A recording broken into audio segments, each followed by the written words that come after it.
Andrew Tucker, and welcome to Andrew Tucker World. What's going on, all my great people? What's going on, all my boxing fans? Man, we got three great fights coming up. Anthony Joshua versus Dillian Whyte. It's gonna be a great fight, big showdown, big heavyweight showdown in the United Kingdom. We have uh, Emanuel Navarrete versus Oscar Valdez. That's gonna be a great fight.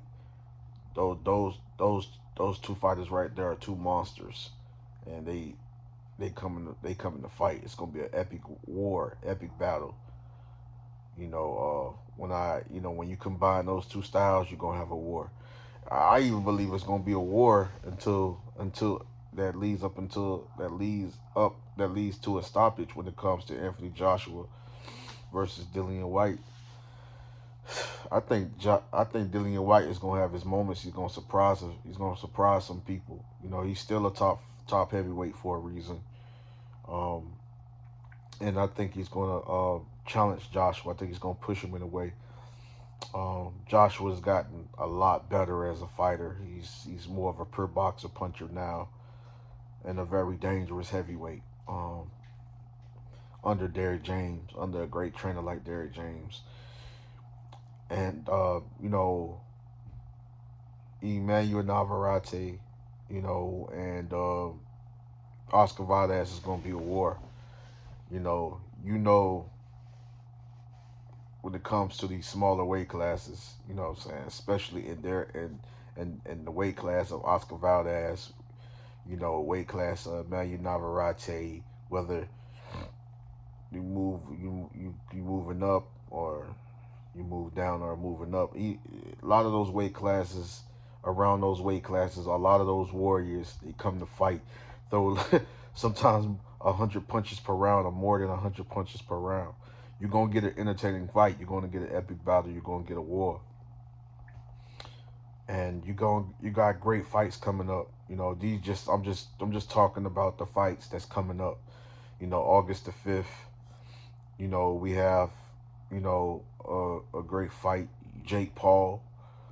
I believe it's a solid fight. When it comes to a former UFC, uh, a UFC legend. You know what I'm saying? I'm gonna just say a UFC legend, Nate Diaz, versus one of the biggest YouTubers, also boxing promoter, also one of the biggest YouTubers, also slash actor. He does a whole lot in Jake Paul.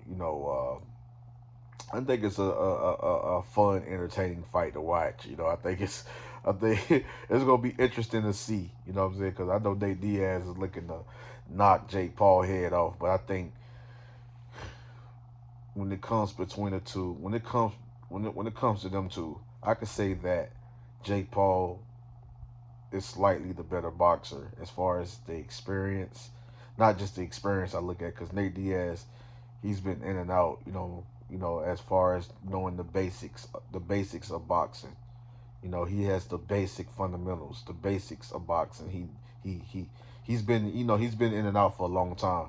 So you can honestly say maybe he have the experience, even though he's known as a you of course he's known as a martial as far as a good, I believe, a good wrestler, grappler, striker. And more of when it comes to that side, a little bit of I think, if I'm not mistaken, a little bit of karate background. I believe that's the martial arts that he specializes in. But but Jake Paul more is the solid boxer. He's more the solid boxer, more of on an amateur level, a professional amateur level. You know what I'm saying? As far as when it comes to boxing, and I just think that he has to, because Nate has power.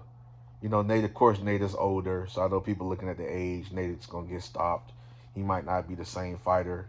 You know what I mean? He's gonna get stopped by Jake Paul. Jake Paul hits harder. Jake Paul is younger. Jake Paul is more aggressive. Jake Paul is more sharper, the better reflexes. Jake Paul, could be a better. just a better boxer in general, but just quicker to the punch, better timing, setting up the shots, better mix, better does it is going to do a better job at mixing up the attack. But when it comes to let's just move that fight to the side for a minute. Let's go to the Navarrete and Oscar Valdez. That's a great fight. You got two. The fact, let's move that fight to the side real quick. Let's specialize. Let's focus on this Joshua and Dillian Whyte fight first. I should have talked about that fight first, because this, of course, is a big fight. It's a big fight, especially over there in the United Kingdom, even though it's going to be telecast in a few other countries. Um, I think that Joshua is slightly the better counterpuncher. Uh, slightly, he's become more of a slickster in that ring. I mean, he showed that against a little bit of that against Alexander Usyk in both fights, but he had a fighter that was faster on his feet and just faster. Period. You know what I'm saying? With along with elite level superior skills. Uh, but I feel that Dillian Whyte has the power. Dillian Whyte also is the experienced fighter that he has when he's smart. He's on his A game. When he's more composed and not out of control. When he's more composed, he can be well calculated.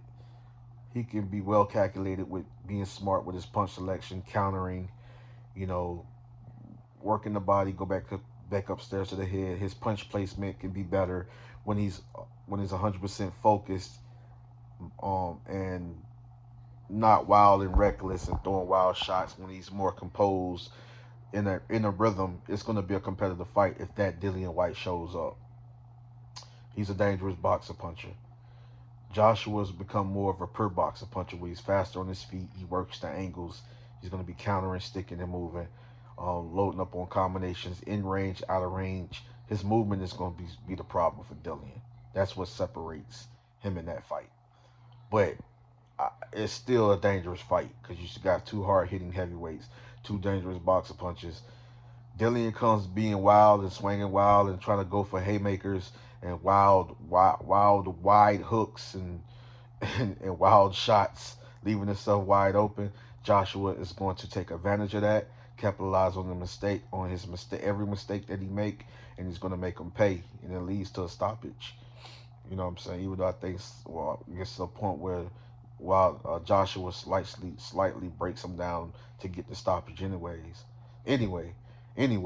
but it could go 12. You never know. But it's gonna be competitive up until the start, to the technical knockout. And I'm leaning towards Joshua.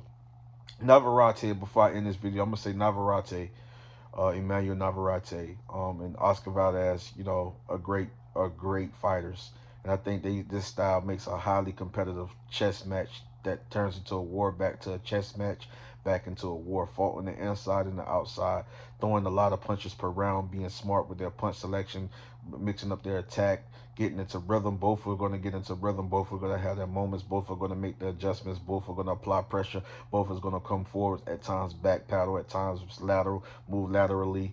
It's going to be an entertaining, epic battle. I can't wait to see that fight. I think it's going to be a war. How that fight is like 50-50 for me. Something tells me Oscar Valdez wins. Something tells me Navarrete. Something tells me that Oscar Valdez can be slightly the better counterpuncher. Something tells me that Oscar Valdez can be slightly faster than Navarrete. You know what I'm saying? That could be the difference.